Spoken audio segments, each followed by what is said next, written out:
Hi, Geometry. Today I want to talk about similarity in right triangles.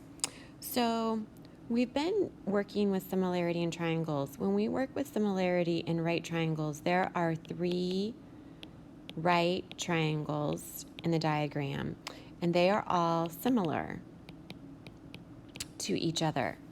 So, there are two ways to solve problems that deal with right triangles split by this altitude. So, let's take a look at these diagrams and see what I mean. All of these diagrams, the big triangle is a right triangle, and this line is perpendicular to the hypotenuse, and this would be called the altitude.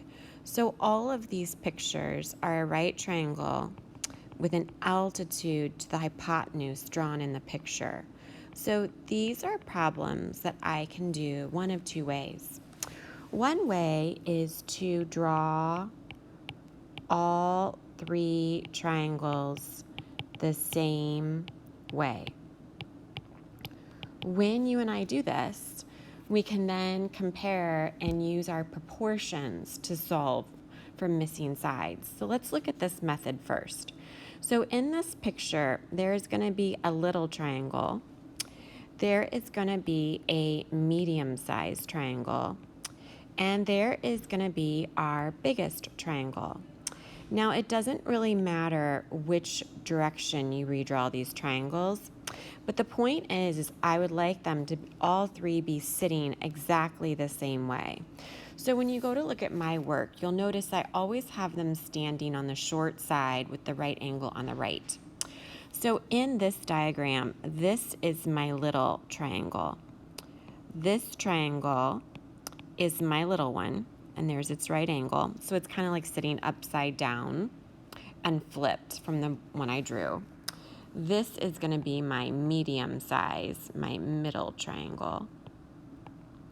This green one. This is its right angle. And lastly, I have the big triangle. This is its hypotenuse, its short leg, its longer leg. And this is its right angle.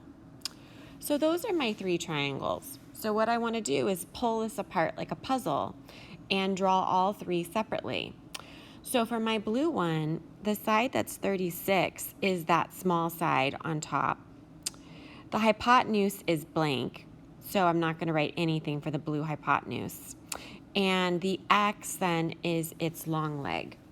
So this is what the little blue triangle looks like when I redraw it sitting on the side that's 36 with the right angle on the left side.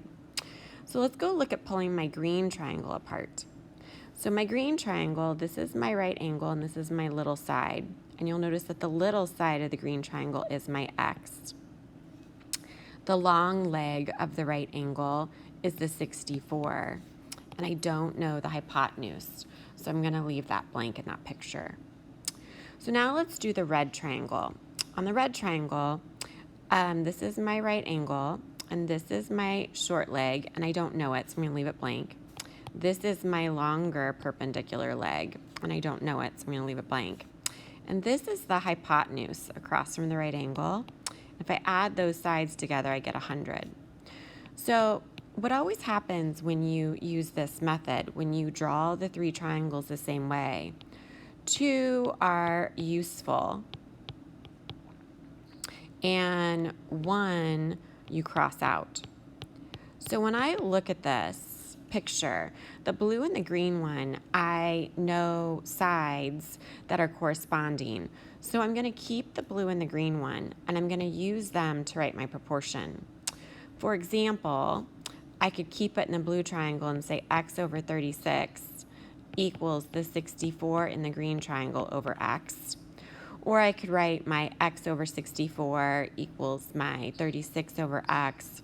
But however I write it, I'm going to find that in this case, I get my X's on the diagonal. So when I cross multiply, I get X squared equals 2,304. And if I'm trying to solve for X, I need to take the square root of both sides. And the square root of this is 48. So I know my missing side is X. So There is a second method. I much prefer this method. It always works every single time. But sometimes we can use another method. This one is called the geometric mean.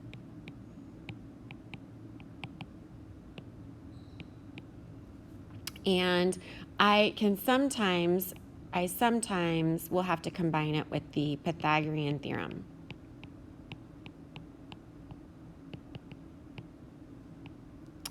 So what's the geometric mean? So the geometric mean states that the altitude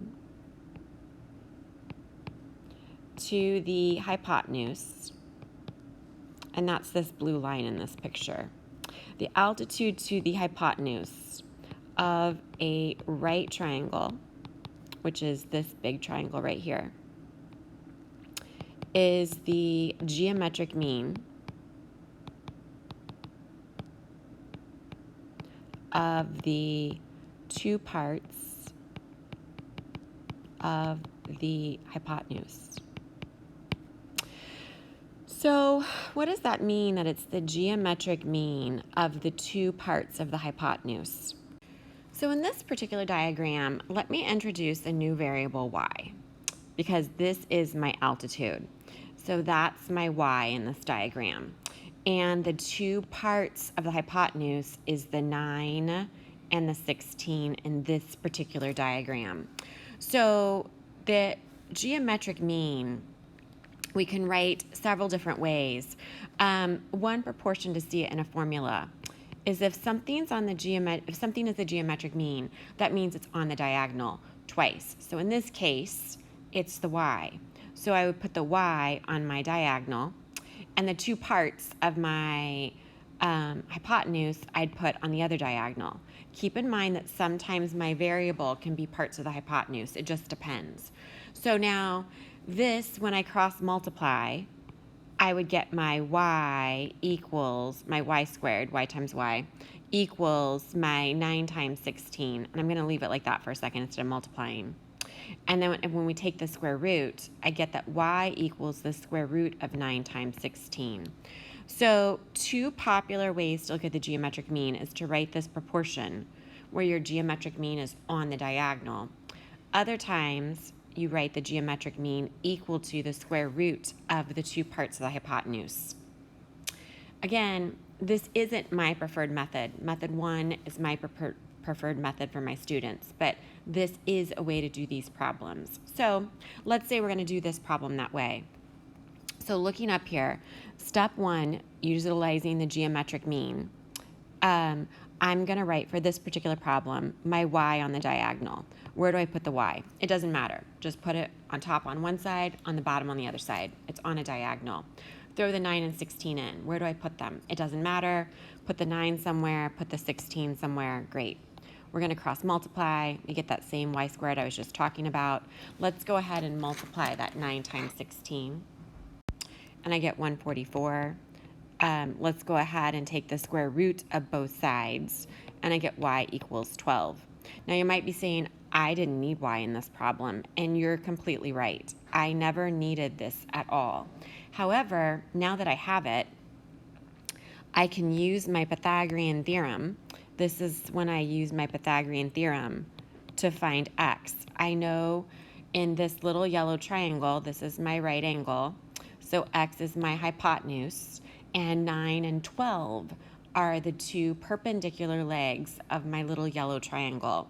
So let me go grab my, so using the Pythagorean theorem, I know that a squared plus b squared equals c squared, where c is the hypotenuse. So I know 9 squared plus 12 squared in either order equals x squared, because that's my hypotenuse of my little yellow triangle. And that gives me 81 plus 144 equals x squared. 81 plus 144 gives me 225 equals x squared. When I take the square root of both sides, I get 15. If I would have drawn my 3 triangles, I would have also got 15 for that problem. Both methods are fine, but I do think you should pick one that you like and just consistently use it each time.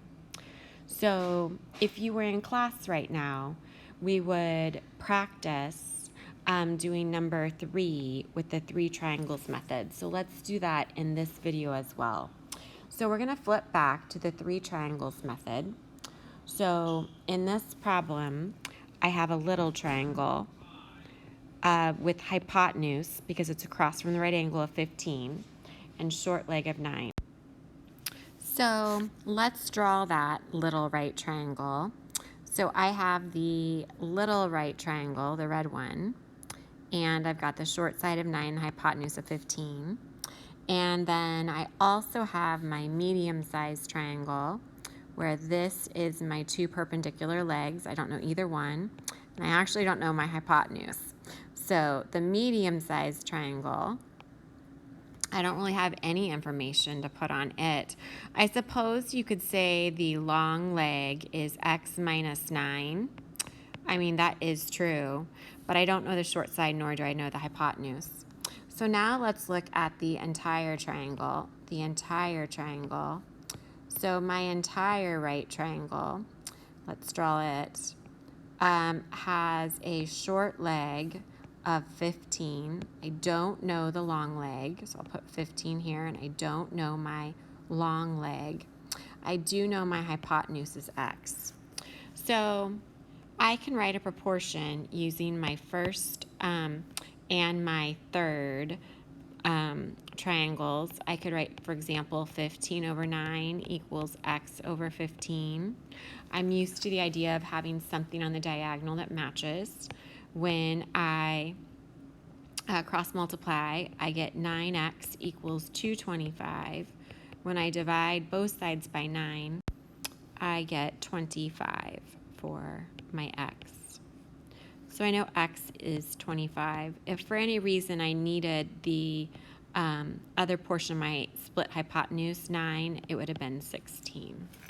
So I hope this is helpful. You could try the other 3 problems, and I recommend you do the 3 triangle method, but I, of course, want to introduce you to the idea of using geometric mean, which we sometimes combine with Pythagorean theorem. And bring your questions to class. Thank you.